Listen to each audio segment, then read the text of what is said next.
बिस्मिल्लाहिर्रहमानिर्रहीम। आप सबका दोस्त राजा मोबिन अफजल एक नई खबरों के साथ आप सबकी दुनिया में हाजिर होता है। अस्सलाम वालेकुम। मैं आज सब अपने भाइयों को, अपने पाकिस्तानी भाइयों को और बहनों को बताना चाहता हूं कि आप सबको याद होगा पाकिस्तान का बजट जब पेश हुआ था, उसके बाद आप सब ने गौर किया होगा, क्योंकि उस वक्त हमारे प्राइम मिनिस्टर, हमारी गवर्नमेंट ये चीज़ें बता रही थी कि पाकिस्तान एक गरीब मुल्क है, हम कर्जे के नीचे दबे हुए हैं, हम छोटे लोगों की सैलरीज नहीं बढ़ा सकते, जो स्केल 1 से लेकर 16 तक है उनकी सैलरीज बहुत मुश्किल बढ़ा रहे हैं, हम नहीं बढ़ा सकते, और हम उन पर टैक्सेस भी लगाएंगे। कमाल की बात करते हैं मेरे भाई। अब गरीबों पे टैक्सेस भी लगा दिया हमने, उनकी सैलरीज भी हम नहीं बढ़ा सकते जितनी बढ़नी चाहिए। जितनी महंगाई आपने कर दी है उससे डबल उनकी सैलरीज को इंक्रीज़ करना चाहिए था, लेकिन हम वो नहीं कर पाए क्योंकि हम कर्जे के बोझ के नीचे दबे हुए हैं। ये हमारे प्राइम मिनिस्टर का कहना था, हमारी नई कैबिनेट का कहना था। उसके बाद नया ऑप्शन शुरू होता है जिसमें कहा जाता है कि जो पेंशन है ये पाकिस्तान गवर्नमेंट में बर्डन बन चुकी है। कमाल की बात है, एक आदमी जो पूरी ज़िंदगी जॉब करता है किसी भी सेक्टर के अंदर, और जब अचानक वो फोत हो जाता है, अचानक वो दुनिया से चला जाता है और उसकी फैमिली का कोई देखभाल वाला बंदा नहीं होता, तो उस वक्त उसको काम क्या आता है? ये जो पेंशन होती है यही काम आती है, उसकी बेवा को काम आती है, उसकी बच्चों के एजुकेशन के लिए काम आती है, उसकी बच्चों के लिए एजुकेशन, उसकी बेटियों की शादी के लिए काम आती है। उसकी बेवा कभी भी यकीन माने कि वो बेसहारा नहीं होती, उसके पास वो मियाँ की जो पेंशन आ रही होती है, वो दुनिया से रुखसत हो चुका होता है, वो उसके लिए बहुत बड़ी चीज़ होती है। लेकिन हमारी गवर्नमेंट को ये भी ख़त्म था, वो ये कह रहे थे कि भाई ये जो चीज़ है ये भी गलत है, ये भी बना है गवर्नमेंट पे। हमने मान लिया कि भाई हम कर्जे में हैं, पाकिस्तानी गवर्नमेंट को सेक्रीफाइस करना चाहिए। हर पाकिस्तानी आगे बढ़ के कहने लगा कि मैं सेक्रीफाइस करने के लिए तैयार हूँ, वो तैयार भी थे और उन पर टैक्सेस भी लगा दिए गए। लेकिन आज की आपको एक नई खबर बताता हूँ, कान खोल के सुने मेरे भाइयों। आज की नई खबर ये है कि मेरे भाइयों जो कौमी असम्बली में अरकान बैठे हैं, आप जानते हैं कि कोई भी कौमी असम्बली में आता है, ये रिवाज है, वो ठीक ठाक घराने से वाबस्ता होता है और लाखों अरबों करोड़ों डॉलर्स की उनकी वैसे भी दुनिया पूरी में जायदादें होती हैं। वो किस तरह से आते हैं ये आपको पता है। कोई गरीब आदमी वहाँ पे अवेलेबल नहीं होता, और फिर इनका एक दावा होता है, वो क्या होता है कि हम खिदमत खलल के लिए आ रहे हैं, जो सैलरी है वो तो हम गरीबों में बांट देते हैं।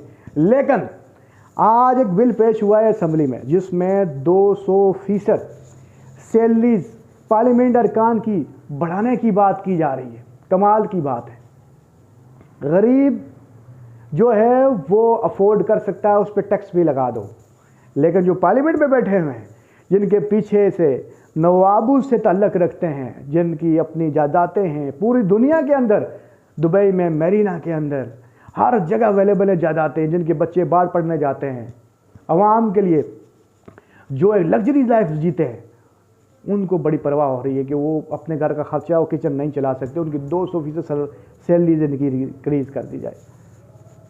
और उसके भी बाद एक और खबर, 2 खबरें बताऊंगा। दूसरी खबर क्या थी कि जो FBR वाले हैं, जो घर में अब जाके एक्शन करते हैं और लोगों से टैक्स वसूल करते हैं, उन्होंने क्या, उनके ऑफिसर ने गवर्नमेंट के आगे जो समरी पेश की, और गवर्नमेंट ने जाके जो समरी है वो क्या है जी, 1010 गाड़ियाँ उनको चाहिए, उनकी लागत 6 अरब रुपया बनती है।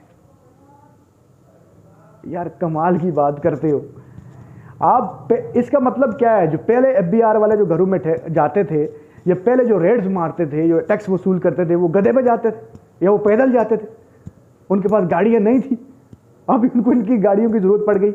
यार मैं हंस रहा हूँ, लेकिन आपने हंसना नहीं है, आपको मैं सही बात बता रहा हूँ। आपके दिल में भी ये सवाल होगा, ये भाई मुझे ये बताओ कि पहले आप गधे पे जाते थे, पहले आप कैसा जाते थे, पहले आपके पास गाड़ियाँ नहीं थी, अभी आपको 6 अरब रुपये की गाड़ियाँ चाहिए। इसका सवाल आवाम ने पूछना है गवर्नमेंट से, आप सबको पता होना चाहिए।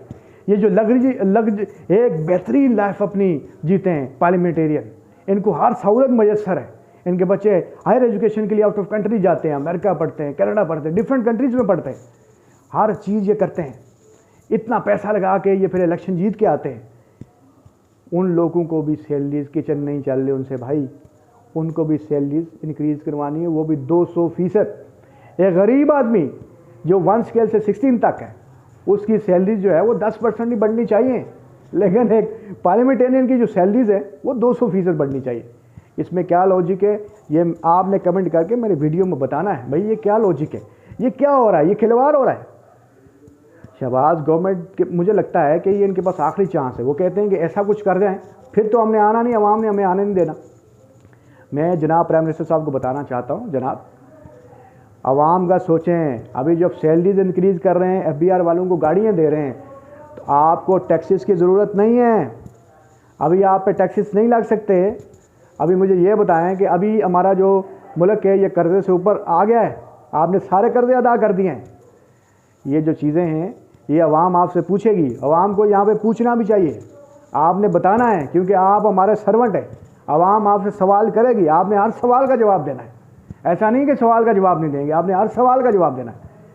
ये जो खबरें हैं आपने बताना है किस तरह से 200% सैलरी बढ़ा रहे हैं आप। इसमें अपोजिशन भी बंद, मैं PTI वालों से भी पूछूंगा।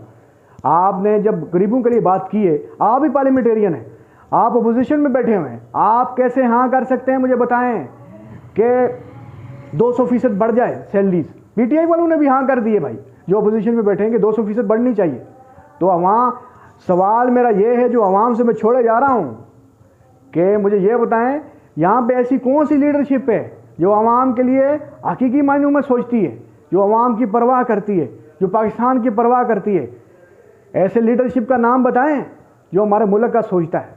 यहाँ पे जो लोग अपने मुल्क को लूट के अपने आप को संवारने के लिए आए, ये सारी चीज़ें मैं अपने भाइयों को बताना चाहता था।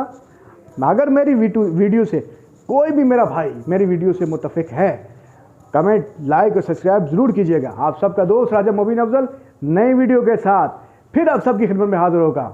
अपना और अपनी फैमिली का ख्याल रखिएगा। अल्लाह हाफिज़, फ़ी अमान अल्लाह। पाकिस्तान जिंदाबाद।